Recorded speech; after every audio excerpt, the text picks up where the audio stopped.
ভাইরা আমার, রাসূল বলেন আমার সাহাবীরা শোনো, একদিন বনু নাজ্জার গোত্রের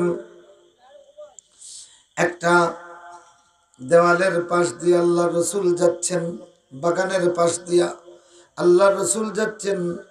ওই পাশ দিয়া যাইতে হঠাৎ আল্লাহ রসুলের গাদাটা এমন ভাবে চটপট করিয়া খাফিয়া লাফ দিয়া উঠিছে, কাদান নবী সাল্লাল্লাহু আলাইহি ওয়াসাল্লাম, আল্লাহ রসুল সাল্লাল্লাহু আলাইহি ওয়াসাল্লাম এই গাদার পিঠ থেকে পড়ে যাওয়ার উপক্রম হয়ে গিয়েছিলেন। আখতা দেখছেন না, গরু ছাগলে বয় ফাইলে কিলা ফাল দেয়। আল্লাহ নবী বনু নাজ্জার গোত্রের একটা বাগানের ওয়ালের কাছ দিয়ে যাচ্ছেন। তৎক্ষণাৎ আল্লাহর নবী সাল্লাল্লাহু আলাইহি সাল্লাম যে গাদার উপরে ছিলেন, এমন ভাবে এটা লাফ দিয়ে উঠিছে, আল্লাহ রসুল রে ফালাইবার উপক্রম করলিছিল। জনাব রাসূলুল্লাহ সাল্লাল্লাহু আলাইহি ওয়াসাল্লাম তৎক্ষণাৎ দাঁড়িয়ে গেলেন। এই জায়গায় দাঁড়িয়ে বললেন, সাহাবীরা শোনো, মাইয়ারিফু, এই যে কবর দেখা যাচ্ছে এইখানে, এই কবরগুলা খার তোমরা চিননি? এরা কইলা, ইয়া রাসূলুল্লাহ চিনি, এরা সেই জাহিলিয়াতের যুগের কয়েকটা মুশরিকের কবর। আল্লাহ নবী সাল্লাল্লাহু আলাইহি ওয়াসাল্লাম বললেন, ও আমার সাহাবীরা, এই কবরের ভিতরে কেমন শাস্তি হচ্ছে, আমি আল্লাহর কাছে এই মুহূর্তে দোয়া করলে আল্লাহ তোমাদেরকে দেখাইয়া দিতেন। সুবহানাল্লাহ। আমার সাহাবীরা, এই মুহূর্তে আমি যদি আমার মওলার কাছে চাইতাম, অবশ্যই তিনি এই কবরের ভিতরের আযাবের কন্ডিশনটা তোমাদেরকে দেখাইয়া দিতেন, কিন্তু আমি এই ভয়ে দোয়া করতেছি না। আমি যদি দোয়া করিয়া এই কবরের ভিতরের আযাবটা তোমাদের সামনে দেখাইয়া দেই, তাইলে এই জাহান্নামের কবরের ভয়ে তোমরা তোমাদের মইয়তদেরকে দাফন করতে যাবে না। আল্লাহু আকবার, আল্লাহু আকবার। আল্লাহ নবী বলেন, ও আমার সাহাবীরা, সাকালান ছাড়া तमाम হায়ওয়ানাত কবরের শাস্তি অনুভব করে। এই কবরের ভিতরের শাস্তি আর গর্জন শুনিয়া একটা গাধা পর্যন্ত বয়ে চিৎকার দিয়া লাফ দিয়ে উঠেছে। আল্লাহ নবী বলেন, আমার সাহাবীরা, আমি দোয়া করলে অবশ্যই আল্লাহ তোমাদেরকে দেখাইয়া দিতেন, কিন্তু এই ভয়ে আমি দোয়া করতেছি না। যদি একবার তোমরা কবরের আযাবটা দেখো, এরপর থেকে কেউ আর মইয়তরে দাফন করতে কবরে নামবে না।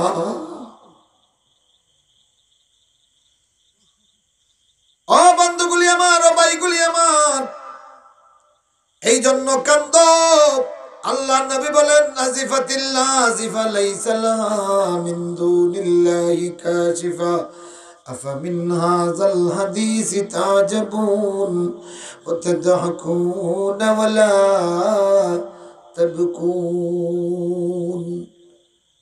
কাছাকাছি হনেওয়ালা হয়ে গেছে, আনেওয়ালা এসে গেছে, মানে কিয়ামত। কিয়ামতটা হইল কি, একটা নদীর স্রোত, একটা নদী যেই পাহাড় থেকে শুরু হয়, ওখান থেকে পানিটা যখন নদীতে নামে কন্টিনিউ চলতে থাকে, যত চলে সময় যত যায় তত সমুদ্রের কাছাকাছি হয়, ঠিক না? ও ভাইরা আমার, আলমে আর রাতে আমাদের জীবনটা যতদিন ছিল রিজার্ভ ছিল, কমতিও নাই বাড়তিও নাই। যেই মায়ের উদর হইয়া দুনিয়াতে আসলাম, সাথে সাথে নদীর স্রোতের মতো মহাকালের দিকে, সুবহানাল্লাহ, আজিফাতিল আজিফা লাইসা লাহা মিন দুনিল্লাহি কাশিফা। আল্লাহর পক্ষ থেকে কিয়ামত আসতেছে রে বান্দা, এটা ঠেকাবার কোনো শক্তি পৃথিবীর মানুষের কাছে নাই। আফামিন হাযাল হাদিসি তাজাবুন, তোমরা এর বর্ণনা শুনিয়া কি তোমরা আশ্চর্য হয়ে যাচ্ছ? ওয়াতাদহাকুনা ওয়া লা তাবকুন, তোমরা হাসতেছো, ও আমার বান্দাগুলি এখনো কান্না শুরু করলি না। ও ভাইরা আমার, অতরুণগুলি, যুবকগুলি রে, হাসি আর তামাশা তোর অন্তরে পাথরের মতো শক্ত করে দেয়। এই শক্ত হৃদয়ের যখন আল্লাহর কোরআন তিলাওয়াতের কাজে লাগাবি, দেখবি জাহান্নামের বয়ান যখন শুরু হবে তোর শক্ত হৃদয়টা গলিয়া মোমের মতো গলিয়া যাবে, মহাসমুদ্রের মতো উত্তাল ঢেউ তৈরি হবে, তোর চোখ দিয়ে দরদর করে পানি পড়া শুরু হবে, কাঁদবে তুই দুনিয়ায়, আমার আল্লাহ জাহান্নাম বন্ধ করে দিবে আখিরাতে। ঠিক না? ও ভাইরা আমার, বিশেষ করে যেই তরুণগুলি যুবকগুলি আল্লাহর জাহান্নামের ভয়ে কান্দে, এই কান্নেওয়ালা যুবকদের ব্যাপারে আল্লাহর রাসূলের কাছে জিবরিল আমিন সালাম লইয়া এসে একটা সুসংবাদ পাঠিয়েছেন। সুবহানাল্লাহ। কাদের জন্য? যেই যুবকরা আল্লাহর জাহান্নামের ভয়ে কান্দে তাদের জন্য জিবরিল আমিন পাঠাইয়া প্রথমে আল্লাহ সালাম পাঠাইছেন, এরপরে একটা সুসংবাদ দিয়েছেন। সুবহানাল্লাহ। আরো জোরে বলেন সুবহানাল্লাহ। এই সুসংবাদটা শুনতানি আপনারা। জি আচ্ছা, আচ্ছা, এই যে আল্লাহর পক্ষ থেকে যে ইয়েটা আইছে সুসংবাদ, মনে আছে না আপনাদের? কাদের জন্য? যারা আল্লাহর জাহান্নামের ভয়ে কাঁদে। সুসংবাদ এটা শুনতানি আপনারা? হকা শুনতানি? আচ্ছা, শোনার আগে আমি আপনাদের কাছে কিছু বিনিময় চাইব। যদি বিনিময় দিয়াও শোনার হয় দিবানি ইনশাল্লাহ? হ্যাঁ, যদি রসুলের একটা কথা জানার লাগি বাড়িঘর বিক্রয় করা লাগে, খে বিক্রয় করতে রাজি আছেন দেখি হাত তুলো। মাশাআল্লাহ, আমি আপনারা ঠেকাইতাম পারছি না, আলহামদুলিল্লাহ। আপনারা মদিনার নাগরিক হওয়ার যোগ্যতা আছে, আলহামদুলিল্লাহ পড়েন সুবহানাল্লাহ। আপনারা মুহাজির হওয়ার যোগ্যতা আছে, মুহাজিরদের মধ্যে এই যোগ্যতা ছিল। ও ভাইরা আমার,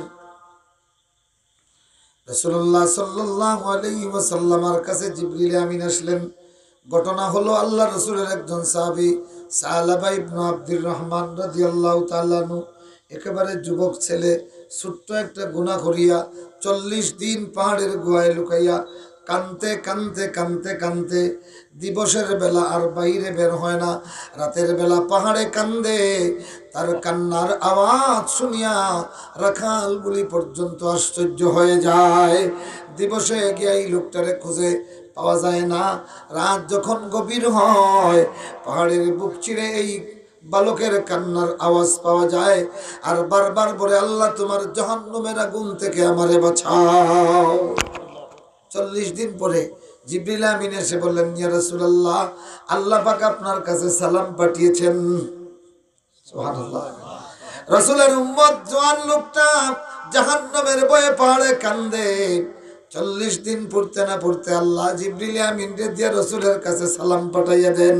সুবহানাল্লাহ। আর আল্লাহ বলেন, ইয়া রাসূলুল্লাহ, তোমার উম্মতের পলায়নকারী ওই পাহাড়ের একটা গুহায় আছে। আল্লাহু আকবার।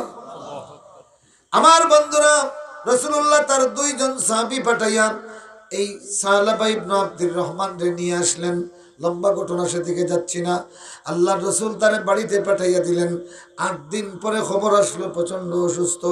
স্বয়ং আল্লাহর নবী তাকে দেখতে গেলেন, গিয়া ওই সাহাবীর মাথাটা তার খুলে রাখলেন।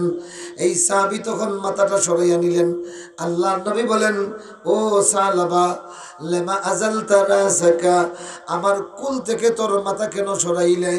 হযরতে সালাবা ইবনে আব্দুর রহমান বলেন, ইয়া রাসূলুল্লাহ, আমার মাথাটা গুনাহে পরিপূর্ণ, এই গুনাহওয়ালা মাথা আপনার রহমতের কুলে রাখতে আমার লজ্জা লাগে। আল্লাহু আকবার। কেমন তওবা, কেমন তওবা! ও তরুণগুলি শোনো, এবার জিবরিল আমিন দ্বিতীয়বার আসলেন। আগে আসলেন এই যুবক কোথায় আছে সেটা জানিয়ে দেওয়ার জন্য। এবার আসলেন, আসিয়া বলেন, ইয়া রাসূলুল্লাহ, আল্লাহ আবার আপনার কাছে সালাম পাঠাইছেন। সুবহানাল্লাহ। এই তরুণের তখন শেষ বয়স, শেষ সময়ে, মৃত্যুর কাছাকাছি হয়ে গেছে। জিবরিল আমিন তখন বলেন, ইয়া রাসূলুল্লাহ, আল্লাহ আপনার কাছে সালাম পাঠ করেছেন এবং তিনি জানিয়ে দিয়েছেন।